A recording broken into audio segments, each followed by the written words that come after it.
వసూళ్ల కోసం అక్రమ కనెక్షన్లు. ఉప్పల్ ఎస్పీడీఎస్సీఎల్ ఉద్యోగులలో లక్షల దందా.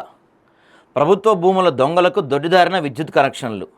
అవినీతి కూపంలో కూరుకుపోయిన అధికారులు అవినీతి పరులపై క్రిమినల్ కేసులు నమోదు చేసి వారిని ఉద్యోగాల నుంచి తొలగించాలి. అది ఇప్పుడు ఈ అక్రమ దాంట్లో అంటే దొడ్డిదారిలో భూములు కొంటున్నారు, లేకపోతే వెంచర్లు చేస్తున్నారు కదా, మరి వాళ్ళపైన చర్యలు తీసుకుంటున్నారు. కానీ వాళ్ళ కరెంట్ కూడా ఇస్తున్నారండి. ఇది ఎవరో గుర్తించాలి ఈ అంశం. చాలామంది వీళ్ళపైన కూడా చర్యలు తీసుకోవాలి, క్రిమినల్ కేసు పెట్టాలి కదా. ఒక గవర్నమెంట్ ల్యాండ్ అని తెలిసినప్పుడు నీకు దానికి కరెంట్ ఎలా ఇస్తావు నువ్వు? తప్పు కదా ఇది కూడా.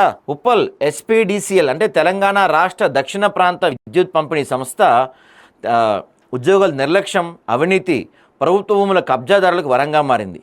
ప్రభుత్వ ఆస్తులను కాపాడాల్సిన బాధ్యత కలిగిన అధికారులు అక్రమార్కులు చేతులు కలిపి ప్రజాధనాన్ని దోచుకునేందుకు పాల్పడుతున్న దారుణాలు అత్యంత హేయమైనవి, ఖండనీయమైనవి. లంచాలకు ఆశపడి ప్రభుత్వ భూములను కబ్జాదారులకు దారదత్తం చేస్తూ వారికి విద్యుత్ కనెక్షన్లు ఇస్తున్నారనే ఆరోపణలు వెల్లువెత్తుతున్నాయి. ఇవి కేవలం ఆరోపణలు కాదు, హైకోర్టు కాలనీలో జరిగిన ఒక ఉదంతం దీనికి స్పష్టమైన నిదర్శనం.